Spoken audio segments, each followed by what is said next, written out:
Earlier in the year, I reviewed the Range Rover First Edition, and I liked it quite a lot, except I had one major criticism of it, which was the fuel economy of the twin turbocharged V8. However, this Range Rover doesn't have a twin turbocharged V8. Instead, it's a plug-in hybrid. So does this PHEV solve the fuel economy criticism that I had of the last one? And is this powertrain powerful enough to satisfy the needs of Range Rover owners? Let's go for a drive and find out.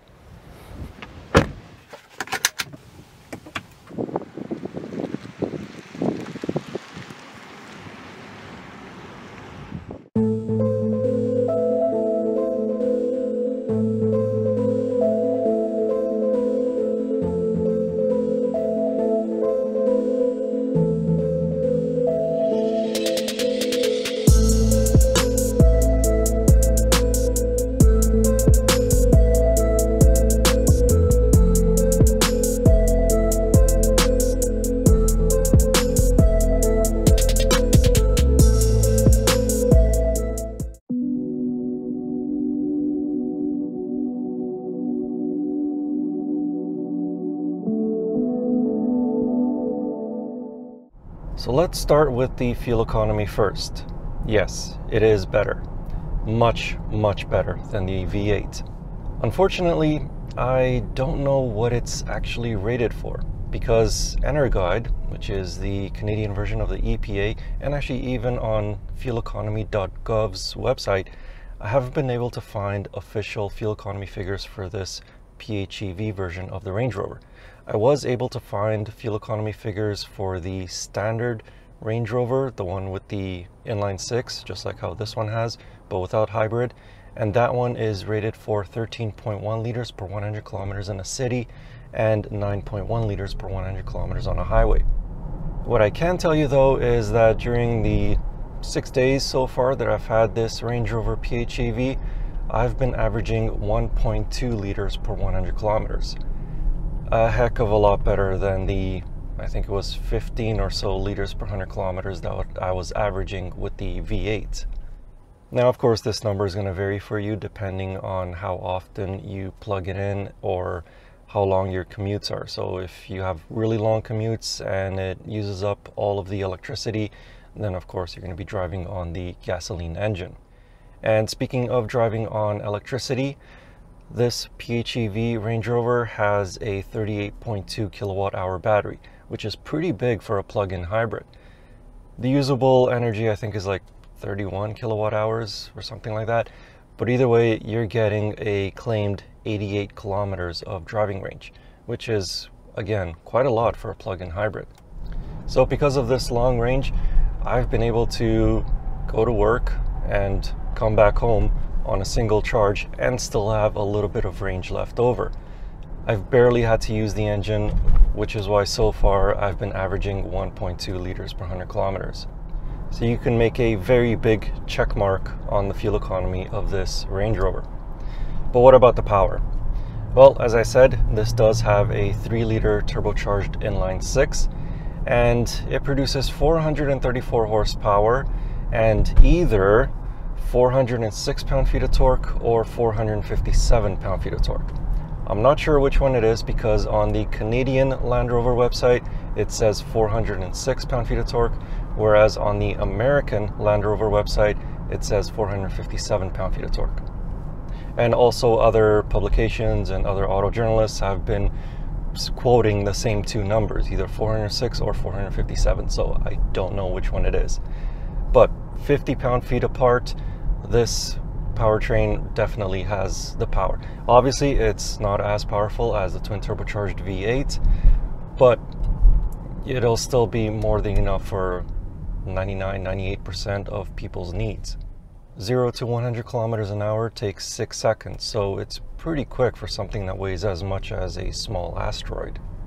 But when you're not driving like as though your pants are on fire, this electric motor has enough power and torque to get you going off the line and keep up with the flow of traffic without impeding anybody behind you, and you can go up to 140 kilometers an hour just on electricity, so highway speeds.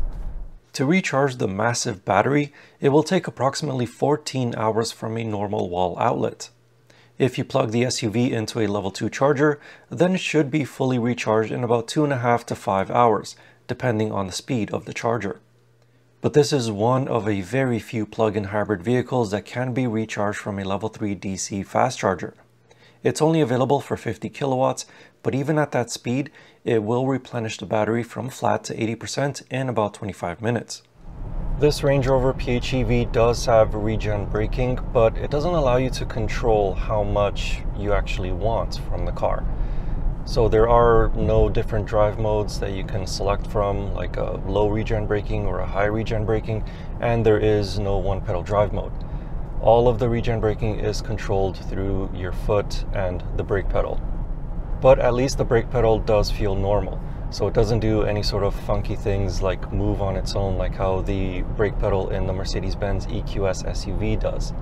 Also, the transition between regen braking and using the big physical brakes is seamless. You don't feel it. The brake pedal is firm and consistent, which is exactly what you want. Around corners, the SUV has quite a bit of body roll, and you do feel the pitch when setting off from a stop at an aggressive pace or slowing down really hard. It almost feels like a land yacht. Steering feel is light, and it doesn't really encourage you to push the SUV hard around twisty roads. It comes standard with air suspension that can not only change the height from a low axis to an off-road 2 height, but also firm up a bit when switched to the dynamic mode. Though this is a physically large SUV, it doesn't really feel that big when maneuvering around tight parking lots. The SUV is equipped with standard rear-wheel steering, which reduces the turning circle at slower speeds. Off-roads, the Range Rover has standard terrain response 2 programs that can alter the performance of the center and rear locking differentials, the traction and stability control programs, the transmission shifts and engine response, and the air suspension.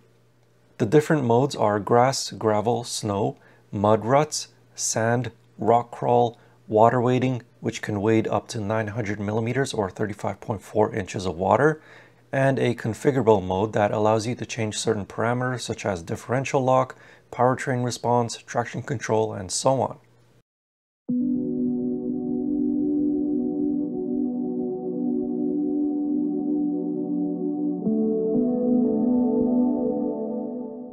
As one would expect, the front occupants have a lot of space. At 6'4", there wasn't a comfortable position that I couldn't find. The seating position is also quite high up, so the Range Rover provides good visibility.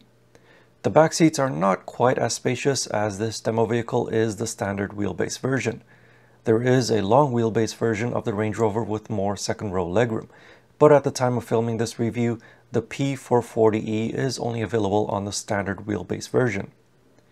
If you sit behind the passenger seat, you can make that seat move forward, provided that there isn't anyone sitting in it already, so that you in the back can actually have more leg space. In the trunk, the power liftgate is a split design which allows for more versatility as well as a place for you to sit. The trunk itself allows for 1,153 liters of space. There are controls to the side to lower the rear portion of the SUV for easier loading and unloading. There are also controls to fold down the rear seats, which will allow for up to 2,365 liters of cargo space. The second row seats have a bit of an incline, but it's not as extreme as the ones in the first edition, which, in fairness, those seats had more power adjustments than these ones. Also, for those that are wondering, there is a spare wheel under the trunk floor. On the move, the new Range Rover is already a quiet SUV. But with the addition of electric propulsion, it's even quieter and smoother. There's absolutely no powertrain vibrations or noises when driving in EV mode. When the engine fires up, it's a seamless transition that you can't feel at all. However, you will hear the engine a bit when accelerating at a moderate pace. On highways, there is a bit of road noise and wind noise that can be heard, but it is much less than in other luxury SUVs.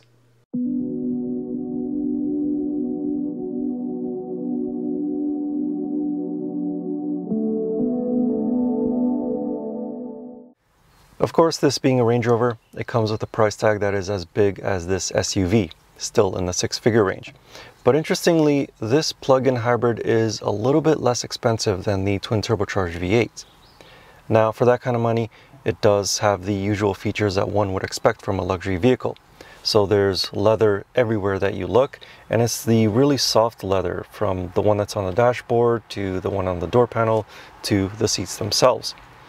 The seats are heated, ventilated, and power operated in all four corners, but it's only the front ones that are massaging in this demo vehicle.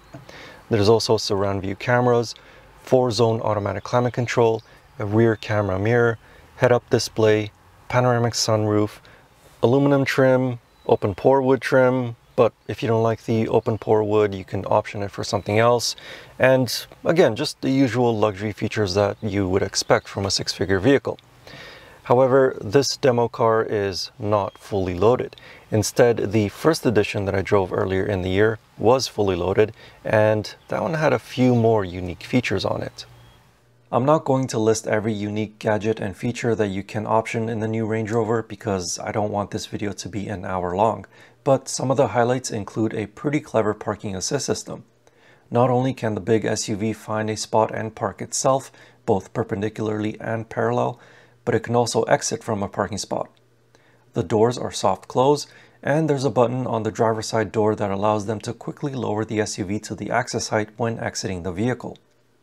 You can option the back seats to have the same massage functions as the front seats and with just as many power adjustments.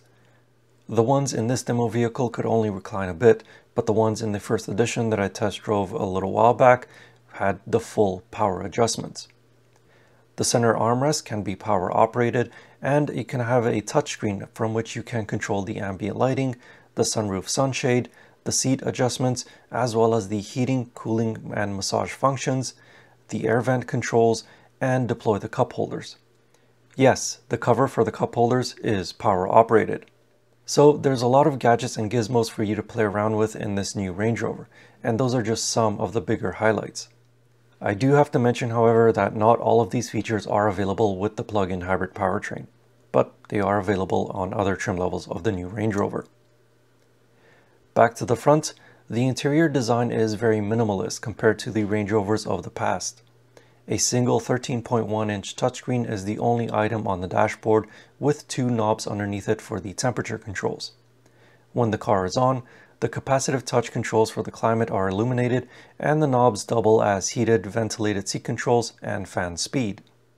The minimalist design language extends to the exterior as there are no sharp or abrupt lines on the outside. All of the lines are smooth flowing, almost like a teardrop. The exhaust pipes are well hidden, as are the taillights, which are only visible once they're on or the brake pedal is depressed. My small complaint is that the exterior mirrors are a little small for such a big SUV. So in the end, the addition of the plug-in hybrid powertrain not only fixes the small criticism I had of the V8 powered Range Rover and its fuel economy, but it also elevates the luxury of this SUV. Sure, it's not as powerful as the V8, but it's still plenty powerful for most owners' needs, and it's less expensive than the V8.